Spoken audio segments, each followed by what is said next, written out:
तमिलनाडु के CM MK Stalin ने Coimbatore car धमाके मामले की जांच एनआईए से कराने की सिफारिश की है। उन्होंने मामले की जांच एनआईए से कराने के लिए मरकजी हुकूमत से सिफारिश की है। दरअसल कोयम्बटूर जिले के उक्कड़ में मंगल की सुबह एक कार में एलपीजी सिलेंडर फटने से एक शख्स की मौत हो गई थी। पुलिस ने ताबड़तोड़ कार्रवाई करते हुए 5 मुलजिमीन को गिरफ्तार कर लिया था और कोयम्बटूर सिटी पुलिस की तरफ से गिरफ्तार किए गए 5 मुलजिमीन को 15 दिन की अदालती तहवील में भेजा गया था। सभी 5 मुलजिमीन को कोयम्बटूर सेंट्रल जेल ले जाया गया था और पूरे शहर में आरएएफ के जवानों को तैनात कर दिया गया। तमिलनाडु के एडीजी पी थामराई कन्नन ने बताया कि हम मामले की जांच कर रहे हैं। इस मामले में दर्ज किया गया है कि पुलिस ने दहशतगर्दाना एंगल समेत सभी पहलुओं को कवर करते हुए जांच तेज कर दी थी। और इसी मामले को लेकर मजीद तफसील हासिल करेंगे हमारे नुमाइंदे जयपाल शर्मा हमारे साथ जुड़ गए हैं। जयपाल, मरकजी हुकूमत से एनआईए की जानिब से जांच कराने की सिफारिश की गई है, क्या लगता है क्या इस मामले को मंजूरी मिलेगी?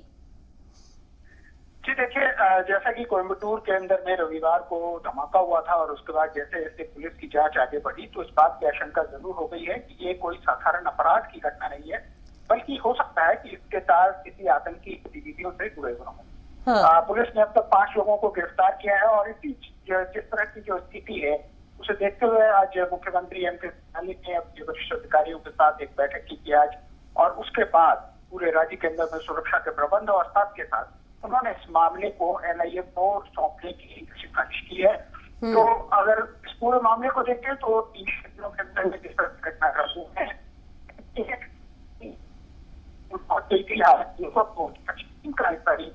बल्कि जिस तरह की आशंका थी उसके आधार पर वो जांच कर रही थी। तो ऐसा लगता है कि जब ये रिकमेंडेशन जाएंगी होम मिनिस्ट्री के पास तो उसे मंजूरी मिल जाएगी और इस पूरी घटनाक्रम के तय में कि दरअसल वो विस्फोटक क्यों इकट्ठा किया गया था को लेकर के क्या करने की मंशा थी और इसके पीछे कौन से लोग शामिल हैं, ये कई ऐसे सवाल हैं जिनका जवाब अभी हासिल करना है। क्योंकि इस घटना में जो जिनकी मौत हुई उन्हें भी 2019 में एनआईए ने एक बार उनसे पूछताछ की थी। हालांकि कोई मामला दर्ज नहीं हुआ था, लेकिन शक के आधार पर उनसे पूछताछ जरूर की गई थी। इसलिए शक का दायरा जो है वो काफी बड़ा है, तो जाहिर है एनआईए की जांच इसमें होना लाजमी लगता है।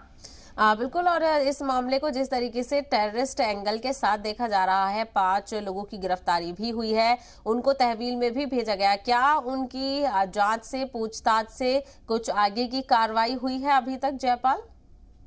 जी देखिए, जो लगातार पुलिस जो है उसकी कार्रवाई लगातार हो रही है। हालांकि जिन लोगों को गिरफ्तार किया गया था उनसे पूछताछ करके उन्हें 11 नवंबर तक जो है जुडिशियल कस्टडी में भेज दिया गया है, लेकिन उनसे जो जानकारी हासिल हुई है उससे पुलिस ने लगभग जो हमारे सूत्र जानकारी देते हैं लगभग 12 से 14 आदमी इस वक्त पुलिस की रडार पे हैं और लगातार पुलिस उनसे पूछताछ कर रही है। इसके अलावा जो मोबिन जो इस घटना में जिनकी मौत हो गई उनके एक रिश्तेदार के घर में भी आज पुलिस ने रेड की है और वहां से लैपटॉप और कुछ मोबाइल पुलिस अपने साथ लेकर के गई है।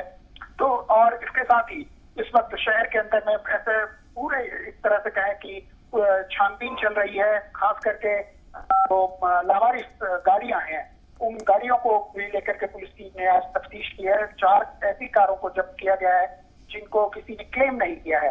तो ऐसे कई तथ्य हैं, अभी पुलिस उन सबूतों को जुटा रही है। देखना पड़ेगा कि आगे क्या निकलता है और अगर एनआईए इसमें शामिल होती है तो जाहिर तौर पर ये मामला जो है इसकी सारी परतें उभर के सामने। और साथ ही साथ क्या क्या किन किन मामलों के तहत उन पर केस दर्ज किया गया है? ये भी कहा जा रहा था कि जो 5 मुलजिमीन गिरफ्तार हुए हैं उनमें से किसी पर यूएपीए के तहत भी एक्शन लिया जाएगा। जी बिल्कुल, देखिए ये तो कानूनी कार्रवाई है, जो पुलिस को सबूत मिले होंगे उसके आधार पर वो अपनी चार्जशीट को तैयार करेगी और इसी आधार पर पुलिस ने उनके ऊपर धाराएं भी लगाई है। तो देखना होगा कि अब जांच जैसे जैसे आगे बढ़ती है पुलिस पास क्या करते हैं, पुलिस किस तरह से पूरे मामले को पड़ताल करती है और साथ में एनआईए जब आएगी तो पूरा मामला खुल करके सामने आएगा। बिल्कुल, लगातार जांच की जा रही है और कई इससे पहले जो मामलात हुए हैं, इस तरीके के वाकये हुए हैं, उनसे भी कनेक्शन जोड़ के देखा जा रहा है। अगर हम बात करें 1998 के सीरियल ब्लास्ट से भी कनेक्शन जोड़ने की बात सामने आ रही है क्या जयपाल? देखिए अभी पुलिस की जो तफ्तीश है, पुलिस बहुत ज्यादा कुछ खुल के नहीं बोल रही है, लेकिन जिस तरह मैंने बताया 2019 में भी इस मामले के अंदर में मोबीन को से एनआईए ने पूछताछ की है। मोबीन एक अजहरुद्दीन नामक व्यक्ति होता था जो कि श्रीलंका के अवंती गुट से होता था, ऐसा माना जाता है। तो उसके संपर्क में भी रहा है। तो कई ऐसे तथ्य हैं, लेकिन इसके ऊपर में बहुत ज्यादा अभी खुल करके बोलना सही नहीं होगा जब तक पुलिस सारी बातों को सामने में ला करके करती है। पता बिल्कुल, ऐसे में इंतजार करना होगा कि पुलिस की जानिब से कुछ बयान सामने आए, तो वहीं जो सीएम की जानिब से सिफारिश की गई है उसको लेकर क्या कुछ रहता है इस पर भी नजर बनी रहेगी।